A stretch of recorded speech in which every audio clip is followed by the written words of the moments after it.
our guy Jake from the Plains got some more thoughts on the quarterback position, specifically, though, for the Auburn Tigers. Hey, JD. This is Jake calling from the loveliest village on the Plains. Just wanted to get your thoughts on the Auburn offense this year. And I have good feelings about the offense. I just think it all lies on Jackson Arnold's shoulders. So more specifically, I'm curious as to what your thoughts are on Jackson Arnold's progression and his possibilities in this Auburn offense. I think we had the receivers. Running back, they're decent. Finally have a left tackle. Some experience across the offensive line. I think everything really, really falls on Jackson Arnold. So just curious as to what your thoughts are on Jackson Arnold at Auburn and how you think that the Tigers team can progress going into year 3 under Freeze. So I look forward to hearing your response and love your show and love your content. Keep it up, War Eagle. Heck yeah, Jake. Hey, thanks for calling in. We appreciate you watching the show, man, making it what it is. I think he's on the money, though, man. Can Jackson Arnold progress enough to allow Auburn to achieve what they want to achieve in 2025? Now, I want to make sure we say this, though. Jackson Arnold does not have to live up to what he was as a high school recruit, 5-star plus kind of guy, for Auburn to be successful. My guy just has to lock in and not turn it over, which sounds super simple. There's a lot more to it, especially in the Hugh Freeze offense with all they ask you to do at the quarterback position. But you look at what he was at Oklahoma, and maybe that gives you some anxiety as an Auburn fan. I don't think you're wrong for being slow to trust, but I would just say this. I don't hold the Oklahoma thing against him too much. To me, Oklahoma was just tricky. How am I supposed to know what he is when we got a mess on offense? How am I supposed to know if you're a good cook at all when the fridge is full of moldy milk, bread that's hard as a rock, it's stale as all can be, and all we got is like some Gushers and some orange juice? I don't know if he can cook or not yet, dude. First year starting quarterback, and we got a sack rate of like 12%. Nobody knows. Nobody knows what Jackson Arnold is going to be. But going back to my point here, there's enough around him at Auburn, I truly believe that now, to where they have a chance if he can keep them from having those massive turnover kind of games that they had a season ago. And this is where you kind of stand in the paint when you talk about Auburn, because it gets you dunked on Twitter, and that's okay. I guess we'll just live in that world right now. It wasn't as bad as it looked last year at Auburn, man. Contrary to what SEC ball knower 456 would tell you, it wasn't as bad as it looked. Go back and look at the numbers here. Compare Auburn to schools like Missouri and A&M. Missouri finished 9-3. A&M finished 8-4. Texas A&M, by the way, was a game away from playing for the SEC championship, neither here nor there. All three of those defenses allowed right around the same points per game, right around 22, 23. Okay, good, got it. All three of those teams now, had decent talent at quarterback. Peyton Thorne didn't make the decisions you wanted to make. But Auburn now, statistically speaking, was better than both A&M and Missouri in yards per play, yards per carry, yards per pass. So why didn't they have the same success? Even though Auburn beat A&M. A&M was in the positive when it came to the turnover margin. Missouri gave the ball away less than one time a game. Auburn was out here just casually giving the ball away almost 2 times a game. It's a turnover thing. Again, it's not quite that black and white. I totally get it. But, even to do this whole thing where we piece back the schedule together in reverse in 2024, if Auburn doesn't give it away 4 and 5 times respectively against Cal and Arkansas, again, if and but, whatever, like 7-win team.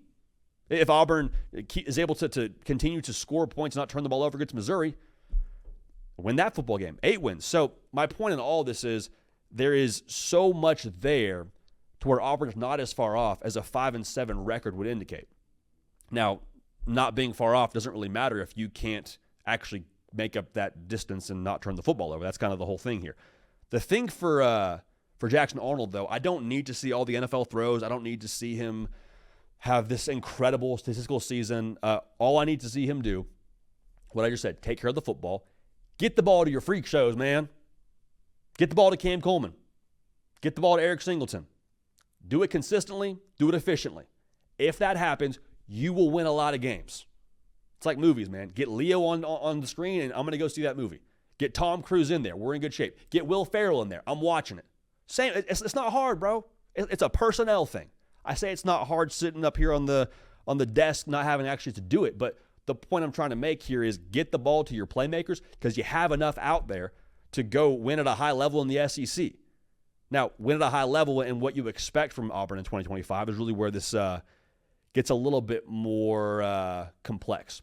Because I think for Jackson Arnold, I don't question the physical traits for him as much. Like, again, 5-star guy out of high school. I don't just hand out 5 stars just because you got a good high school resume. Like, you actually have to have earned that kind of accolade from a physical ability standpoint. Like, we Charles Power and Cody Belair drill this stuff as well as anybody else in the world, I would say. And they gave him a 5-star rating. All right? So did the rest of the industry. That's why you're 5-star plus. But the question around me with Jackson Arnold in 2025, along with the turnovers, is where is he at psychologically? Because it's got to be tough being the next great one at Oklahoma in the preseason. Everyone's crowning you. You get out there, national television, college game day, Herbie on the call, get benched against Tennessee. And then you have to go back in later in the season. You go beat Alabama with a tremendous effort on the ground. Like, I wonder where his confidence is at. Because if Auburn can get him to be a confident quarterback, confident people make definitive decisions, and this offense for Hugh Freeze is what wins you football games, is what scores you points. Doesn't matter if you've got a good yards per play number if you're turning the football over and we're averaging in the 20s. Like, that's not enough. Not enough to win ball games.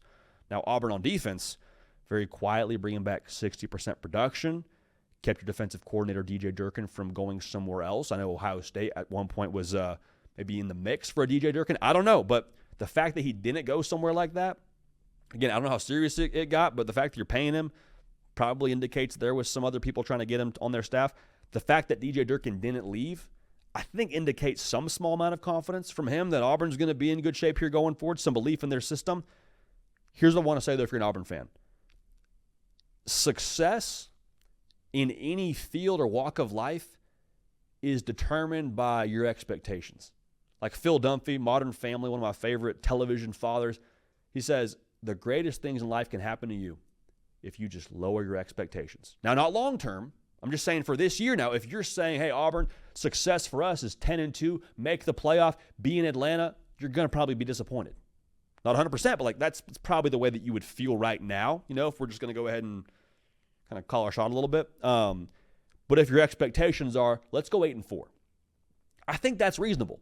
I think 8-4 for Auburn would be a really good stepping stone because 8-4, dare I say 9-3, if you can find a way to get that done, 8-4 puts you in a spot where 10-2 in 2026 isn't a crazy thought. And 10-2, then you talk about being in the playoff. Then you talk about making good on all those recruiting classes and what Hugh Freeze has done out there on the plains. So can Jackson Arnold get it done?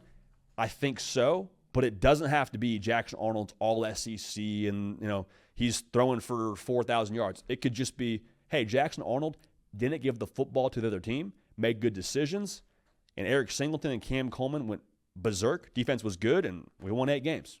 If that's what happens, that is a good season, and that is a credit to Hugh Freeze for going out and getting a Jackson Arnold via the portal and making it happen.